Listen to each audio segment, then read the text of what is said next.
Hello everyone. आज के class में हम डिस्कस करेंगे स्टेट प्रोसेस साइकिल, अवस्था प्रक्रम, चक्रीय प्रक्रम। ठीक है, ये बहुत ही बेसिक कंसेप्ट है थर्मोडायनेमिक्स का। तो स्टेट क्या होता है, प्रोसेस क्या होता है और साइकिल क्या होता है, ये तीनों का ही बहुत इंपॉर्टेंस भी है। इसको जानना बहुत जरूरी है। इससे रिलेटेड बहुत सारे कंसेप्ट हम लोग देखेंगे यहाँ पे। ठीक है, तो आइए शुरुआत करते हैं। पहले बेसिक चीज पहले ही आप जानते हैं कि सिस्टम क्या होता है। तो सिस्टम यूनिवर्स का वह पार्ट होता है जिसको कि हम लोग अपने अध्ययन के लिए चुनाव करते हैं। तो यहाँ पे सिस्टम क्या हो जाएगा, ये सिस्टम हो गया। ठीक है, ये सिस्टम, ये अंदर में जो चीज है वो वर्किंग फ्लूइड है। उस फ्लूइड के कारण यहाँ पे इस फ्लूइड को हम कुछ ऊष्मा देंगे तो कार्य करेगा, और उल्टा भी कर सकते हैं। अगर हम इस पे कार्य किए तो इसका जो काइनेटिक एनर्जी के कारण उसमें फिर इधर रिलीज होगी। तो थोड़ा साइन कन्वेंशन भी जान लेते हैं, फिर स्टेट प्रोसेस और साइकिल तो जानेंगे। साइन कन्वेंशन क्या होता है? तो साइन कन्वेंशन मतलब जैसे आप इसको हीट सप्लाई किए, ये हीट सप्लाई किए, बदले में क्या होगा, इसमें एक्सपांशन होगा। मतलब ये वॉल्यूम मान के चलो V1 था, फिर ये क्या होगा, ये वॉल्यूम बढ़ेगा, मतलब ये पिस्टन इधर मूव करेगा, पिस्टन मूव करके इधर आ जाएगा। क्यों? जैसे हीट सप्लाई की, इससे काइनेटिक एनर्जी बढ़ेगी गैस की, जिसके कारण अणुओं के बीच में प्रतिकर्षण होगा, एक दूसरे से दूर भागेंगे, जिससे इस पे ज्यादा फोर्स लगाएगा और ये इधर पिस्टन मूव करेगा। पिस्टन मूव किया मतलब इसमें वॉल्यूम में चेंज आया, तो इसमें कार्य होगा, मतलब कार्य हमें प्राप्त होगा। हीट सप्लाई की उसको वो ये वर्क में कन्वर्ट करके दिया, मतलब ये जो सिस्टम है इससे हमें वर्क प्राप्त हुआ। तो यहाँ पे सिस्टम को जब हम हीट सप्लाई करते हैं तो उसको पॉजिटिव लिया जाता है, और सिस्टम हमें वर्क करके देता है तो भी उसको पॉजिटिव में लिया जाता है। ये बहुत जरूरी है साइन कन्वेंशन का ज्ञात होना अगर न्यूमेरिकल करना है तो। वाइस वर्सा आप देखते हैं, वाइस वर्सा मतलब जैसे हम पिस्टन इस कंडीशन में होगा, उसको यहाँ पे लाना है तो उसको कंप्रेस कर रहे हैं, मतलब एयर अपने आप तो कंप्रेस होगा नहीं, उसके लिए हमें इसके पुश करना पड़ेगा, तो मतलब कार्य कर रहे हैं। तो इसको हम लोग कार्य किए, बदले में जो कार्य किए तो ये घर्षण होगा, उसमें जो हीट रिलीज होगा या फिर उसके अणुओं के टकराने से जो ऊष्मा पैदा होगा, मतलब जो कार्य किए हैं अल्टीमेटली वो हीट के रूप में वो डिसिपेट हो जाएगा, लॉस हो जाएगा। तो इससे क्या होगा, ऊष्मा का लॉस होगा। ठीक है, कुछ उसमें भी कार्य कर रहे हैं, कार्य करने के कारण इसमें घर्षण पैदा होगा, गैसों के अणु के बीच में जो भी घर्षण कोलिजन होगा उसके कारण इसका लॉस होगा। तो यहाँ पे जो कार्य सप्लाई कर रहे हैं इसको सिस्टम को हम लोग सिस्टम पर कार्य कर रहे हैं तो इसको लिया जाता है, सिस्टम पर किया गया कार्य निगेटिव होता है, और सिस्टम अगर हीट का लॉस कर रहा है तो वो भी निगेटिव होता है। ये बेसिक साइन कन्वेंशन है, ये हमेशा उपयोग में लाया जाएगा, तो ये हमेशा के लिए आपको याद होना चाहिए। ठीक है, कहा हीट का इंटरेक्शन और वर्क का इंटरेक्शन हमेशा सिस्टम और सराउंडिंग के बीच में होता है, ये भी ध्यान रहे। सिस्टम क्या है, ये जो रेड कलर का घेरा है इसको बोलते हैं boundaries, system boundary. System boundary is a imaginary lines, imaginary boundary होता है, ये कोई रियल इस तरह का बाउंड्री नहीं है, लेकिन हम लोग केवल हमारा जो कंसंट्रेशन होगा उस इस गैस पे होगा कि क्या एक्सपांड कर रहा है या कंप्रेस हो रहा है। तो ये सिस्टम है, क्यों ये हमारे लिए सिस्टम होगा, क्योंकि यूनिवर्स का ये वो पार्ट है जिसका हम अध्ययन कर रहे हैं, पूरा फोकस हमारे इस पे रहेगा। रेस्ट पार्ट मतलब ये हो गया आपका सिस्टम, और रेस्ट पार्ट मतलब ये बाउंड्री के बाहर का जो भी पार्ट है वो कहलाता है सराउंडिंग। और सिस्टम प्लस सराउंडिंग दोनों मिलकर क्या बोलता है, यूनिवर्स। ठीक है, अब परिभाषा अच्छे से देख सकते हैं। सिस्टम क्या है, यूनिवर्स का वह पार्ट है विच इज अंडर स्टडी, जो इसका कि हम लोग अध्ययन करने के लिए चुनाव करते हैं। और सराउंडिंग क्या है, तो सिस्टम के छोड़कर जो भी पार्ट बच गया वो सराउंडिंग है। तो हीट और वर्क का इंटरेक्शन इन्हीं दोनों के बीच में होना है, सिस्टम और सराउंडिंग के बीच में। कब प्लस लेना है कब माइनस लेना है, ये उसके लिए साइन कन्वेंशन रूल होता है, that is used to solve the numerical problem, that is very important part. ठीक है, तो आइए देखते हैं हम स्टेट, प्रोसेस और साइकिल।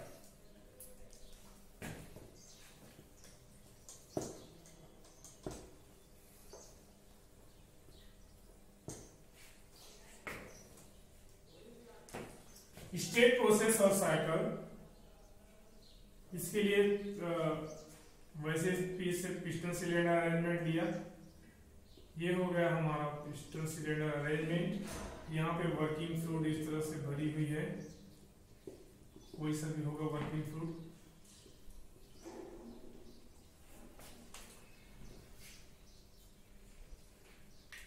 इसका हर एक कंडीशन जो होता है, हर एक कंडीशन मतलब क्या, जैसे इसमें गैस होगा तो गैस, ये एक पर्टिकुलर कंडीशन है, इसके लिए इसकी कुछ थर्मोडायनेमिक प्रॉपर्टी होगी, मतलब इसका एक टेम्परेचर होगा, यहां से यहां तक एक वॉल्यूम हो गया, ये V1 ले लो, ठीक है, V1 वॉल्यूम होगा, ये भी इसका एक प्रेशर होगा।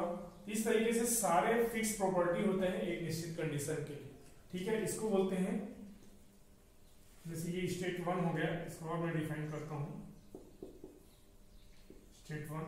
अब मान के चलो कि इसको हीट सप्लाई किया गया, हीट सप्लाई करेंगे तो क्या होगा, फिर वही अणुओं के बीच में प्रतिकर्षण, जिससे एक्सपांड होने की कोशिश करेगा, तो क्या होगा, पिस्टन मूव होगा, और फिर कब तक मूव होगा वो डिपेंड करेगा कि कितना अमाउंट ऑफ हीट डाल रहे हो, तो उसके आधार पे ये पिस्टन कुछ मूव कर करके फिर से ये रुक जाएगा। That is again known as equilibrium condition. इसको मान लो ये स्टेट 2 है। अब देखिए स्टेट को मैं डिफाइन करता हूं हमारे थर्मोडायनेमिक्स में जैसे किया गया है, उसको ग्राफ के द्वारा समझाया जाता है। जैसे ये देखो पीवी ग्राफ लेते हैं, तो these are the thermodynamic properties. जैसे मेनली 3 थर्मोडायनेमिक प्रॉपर्टीज को हम लोग बार बार उपयोग करते हैं, प्रेशर, टेम्परेचर और वॉल्यूम, ठीक है। तो स्टेट क्या है, तो स्टेट क्या होता है, एक पर्टिकुलर इक्विलिब्रियम कंडीशन को, पर्टिकुलर इक्विलिब्रियम, कोई भी इक्विलिब्रियम कंडीशन है, उसको दिखाने के लिए थर्मोडायनेमिक प्रॉपर्टीज का उपयोग किया जाता है। किसी थर्मोडायनेमिक सिस्टम के स्थिति को दर्शाने के लिए थर्मोडायनेमिक प्रॉपर्टीज का उपयोग किया जाता है, उसी को बोलते हैं उसका एक स्टेट। कहने का मतलब क्या, जैसे पीवी ग्राफ में अगर कोई भी एक पॉइंट लेते हो, ये पॉइंट, ये पॉइंट क्या है, ये एक इक्विलिब्रियम पॉइंट है, मतलब उसमें मैकेनिकल, केमिकल और थर्मल तीनों रूप से इक्विलिब्रियम पॉइंट होगा। और जैसे पीवी ग्राफ, ये मतलब इसका 2 कोऑर्डिनेट आएगा, इसका कोऑर्डिनेट होगा, जैसे इसका कुछ वैल्यू होगा V1 और P1, ठीक है। तो इस 2 थर्मोडायनेमिक प्रॉपर्टी के आधार पे हम लोग बाकी सारे थर्मोडायनेमिक प्रॉपर्टी बता सकते हैं। तो किसी भी सिस्टम को दर्शाने, किसी भी सिस्टम की स्थिति को दर्शाने के लिए थर्मोडायनेमिक प्रॉपर्टी का उपयोग किया जाता है, और उसे ही कहा जाता है अवस्था। और हर अवस्था, जो हर एक स्टेट होगा, वो एक इक्विलिब्रियम पॉइंट ही होता है, मतलब वो तीनों रूप से, किसी भी चीज को थर्मोडायनेमिक इक्विलिब्रियम मतलब होता है केमिकली इक्विलिब्रियम, थर्मली इक्विलिब्रियम और मैकेनिकली इक्विलिब्रियम। तो उस ऐसा कंडीशन अगर तीनों फुलफिल कर रहा है तो वो एक पर्टिकुलर स्टेट होगा, और उसको दर्शाने के लिए हम लोग थर्मोडायनेमिक प्रॉपर्टीज का उपयोग करते हैं। तो ये क्या है, यहाँ पे सिंपल अगर स्टेट पूछा तो ये डायग्राम 4 से 5 नंबर में आता है, स्टेट, प्रोसेस और साइकिल को दर्शाई करके। तो यहाँ पे आप देख सकते हैं कि ये क्या होगा, ये P1 हो जाएगा और ये क्या होगा आपका V1 हो जाएगा। This is simple represent the state, ठीक है। तो ये होगा स्टेट। स्टेट के लिए बोलेगा बस इतना ही, और एक ही बिंदु दिखाएगा, हम लोग डायग्राम बता देंगे कि ये क्या है, स्टेट है।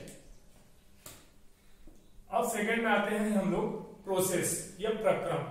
तो प्रक्रम के लिए जरूरी है कि एक से अधिक स्टेट होना। मतलब क्या है कि जैसे इसी कंडीशन को मैं लिया, ये स्टेट 1 था, उसका स्टेट 1 के लिए सारे थर्मोडायनेमिक प्रॉपर्टी जैसे प्रेशर, टेम्परेचर, वॉल्यूम, 3 चीज को हम लोग दिखा रहे थे, प्रेशर, टेम्परेचर, T1, V1, ये स्थिति 1 की।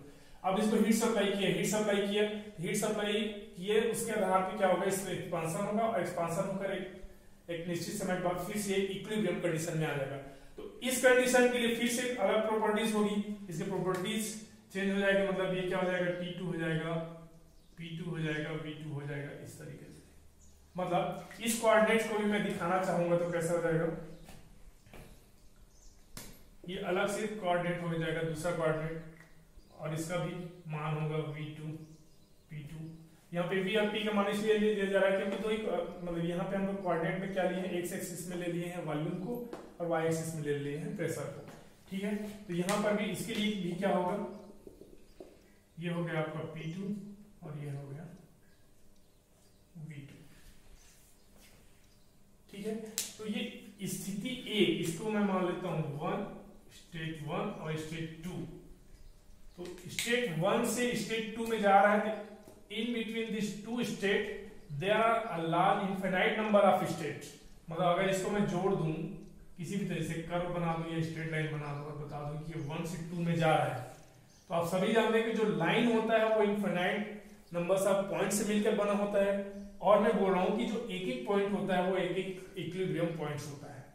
ठीक है, तो इसमें इनफिनाइट नंबर्स ऑफ स्टेट है। वैसे हम लोग स्टेट 2 ही दिखाए, इसे फर्स्ट और लास्ट स्टेट को। ठीक है, तो इसका मतलब ये नहीं कि बीच में स्टेट नहीं, इसके बीच में भी इनफिनाइट नंबर्स ऑफ स्टेट है, लेकिन हमें मतलब है इनिशियल और फाइनल है। तो स्टेट के लिए क्या जरूरी है, तो कम से कम एक से प्रोसेस के लिए क्या जरूरी है, तो एक से अधिक स्टेट से होते हुए जो पास हो उसे बोलते हैं प्रोसेस या प्रक्रम। ठीक है, तो ये हो गया हमारा प्रक्रम। इसके लिए एक से अधिक कोऑर्डिनेट की जरूरत पड़ेगी। अब तीसरा चीज आता है साइक्लिक प्रोसेस या साइक्लिक प्रक्रम। ये सबसे इंपॉर्टेंट चीज है, बनता ही इन्हीं से है। स्टेट से प्रोसेस बनता है और प्रोसेस से साइकिल बनता है। ठीक है, मतलब ये सब इसका सब पार्ट है, मतलब इसी का ही पार्ट है। तो साइकिल क्या होता है, तो साइकिल एक ऐसा प्रक्रम से मिलकर बनता है जिसका इनिशियल और फाइनल कंडीशन एक ही बिंदु पे हो। मतलब ये दो या दो से अधिक प्रोसेस से बना हुआ ही एक प्रक्रम ही है। दो या दो से अधिक प्रक्रम से मिलकर के बनता है साइकिल, जिसका इनिशियल और फाइनल कंडीशन सेम होता है। जैसे इसी के लिए मैं ले लूं, मान को चलो कि स्टेट 1 में पर्टिकुलर प्रॉपर्टी है, स्टेट 2 में, स्टेट 1 से 2 मान के चलो ये इस पाथ को फॉलो करते हुए जाती, मान चलो पाथ है, मतलब यहाँ पे इनफाइनाइट नंबर्स ऑफ स्टेट होगा। ये 1 इनिशियल और फाइनल कंडीशन ये है, यहाँ पे यहाँ तक गया, फिर अगेन ये 2 से 1 आ गया इस प्रकार। तो प्रोसेस 1 to 2, लेकिन पाथ इसका बदल गया, पहले इस पाथ को फॉलो करते गया था, अब इस पाथ को फॉलो करते हुए ये आया है। तो इसको बोलते हैं साइक्लिक प्रक्रम। साइक्लिक प्रक्रम में जरूरी नहीं है, यहाँ पे मैंने दो प्रोसेस दिखाया, आप आगे चल के देखेंगे कि बहुत सारे साइकिल थर्मोडायनेमिक्स हम लोग पढ़ते हैं। जैसे एग्जांपल के लिए मैं कुछ साइकिल का नाम बताता हूँ। सबसे पहले आप पढ़ोगे कार्नोट साइकिल, एक आइडियल केस का साइकिल है। फिर रियल लाइफ में आप देखते हो Rankine cycle, Otto cycle, diesel cycle, ये सारे चीज हम लोग आगे पढ़ने वाले हैं। तो वो यही चीज है, ये साइक्लिक प्रोसेस, मतलब इसमें कम से कम दो या दो से अधिक प्रक्रम होगा और प्रोसेस इस प्रकार से होगा कि वही चीज को बार बार रिपीट करेगा। मतलब इनिशियल कंडीशन, इनिशियल जो स्टेट होगा, स्टेट 1 में जो प्रॉपर्टी है वो घूम फिर के आगे स्टेट 1 पे प्रॉपर्टी कांस्टेंट, मतलब सेम टू सेम होना चाहिए। 1 to 2 गया, फिर 2 to वापस 1 आ गया, या ऐसा कह सकते हैं 1 to 2, 2 to 3, 3 to 4 और 4 to फिर वापस 1 आना चाहिए। फिर वो process same to same continuously होते रहेगा। तो साइक्लिक प्रक्रम मतलब सेम स्टेट पे आना और प्रॉपर्टी भी सेम होना चाहिए। काफी इंपॉर्टेंट चीज है। इस तरीके से हम लोग बहुत सारे साइकिल के बारे में पढ़ेंगे। ठीक है, थैंक यू।